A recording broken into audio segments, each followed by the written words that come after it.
नमस्ते। कक्षा 10 कन्यादान शीर्षक।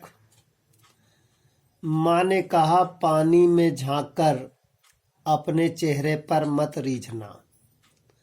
एक माँ अपनी बेटी को संदेश दे रही है कि कभी भी सुंदरता पर घमंड नहीं करना चाहिए। आग रोटियां सेकने के लिए है, जलने के लिए नहीं। जो आग भूख पेट की शांत करता है वह केवल रोटी बनाने के लिए है और आग में स्वयं जलकर मरने के लिए नहीं। वस्त्र और आभूषण शाब्दिक भ्रमों की तरह है। वस्त्र और आभूषण जिस तरह शब्दों का भ्रम है, इसी तरह इस संसार में कपड़े और आभूषण गहने ये केवल पल भर के लिए है।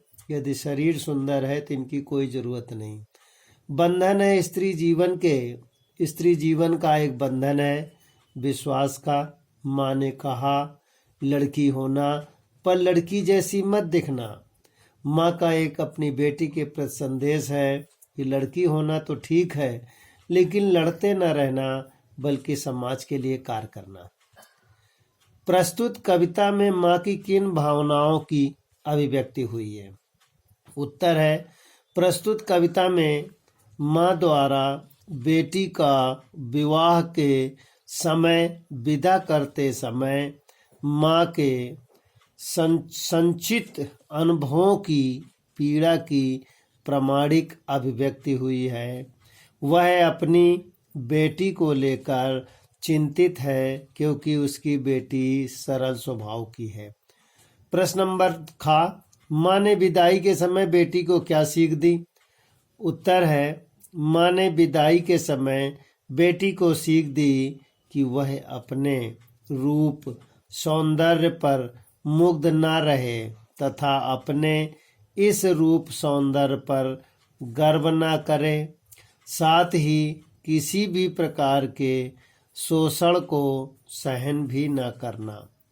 अगला प्रश्न है, माँ ने वस्त्र और आभूषण को क्या कहा है? उत्तर है, माँ ने वस्त्र और आभूषण को शाब्दिक भ्रम कहा है।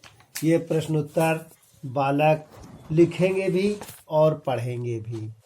अगला प्रश्न है, पाठ यही है, क्या आप इस बात से पूरी तरह सहमत हैं कि बेटी अपनी माँ के सबसे निकट और उसके सुख दुख की साथी होती है? कन्यादान कविता के आधार पर उत्तर लिखिए। उत्तर इस प्रकार है, हम इस बात से पूर्णतः सहमत हैं कि बेटी अपनी माँ के सबसे निकट होती है और बेटी सबसे ज़्यादा समय माँ के पास बिताती है। बेटी का माँ के साथ अधिक लगाव होता है और उसके सुख दुख को भली भांति समझती है। वह अपनी माँ की भावनाओं का सम्मान करती है। अगला प्रश्न इस प्रकार है, कन्यादान नामक कविता के आधार पर बताइए स्त्री का स्वभाव कैसा होता है? उत्तर है, कन्यादान कविता के अंतर्गत स्त्री के स्वभाव का अग्रलिखित प्रकार से उल्लेख किया गया है। स्त्री स्वयं को कमजोर मानती है एवं किसी भी प्रकार के अत्याचार का विरोध नहीं करती। नंबर दूसरा, स्त्री आभूषण एवं वस्त्रों के बंधन में बंधकर हर परिस्थिति के साथ समझौता कर लेती है। गाय स्त्री शालीन एवं शिष्ट होती है, इसलिए वह शोषण का शिकार होती है। अगला है, स्त्री यथार्थ से अनभिज्ञ अथवा अनजान होती है, जिसके द्वारा वह महसूस नहीं कर पाती।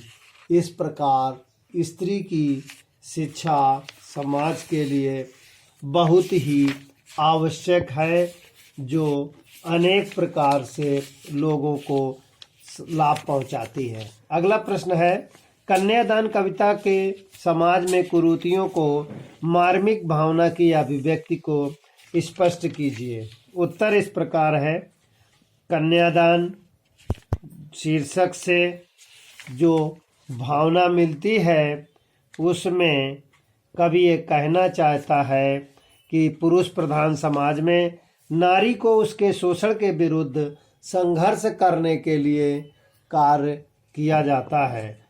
और प्रश्नोत्तर बालक स्वयं लिखेंगे और याद करेंगे।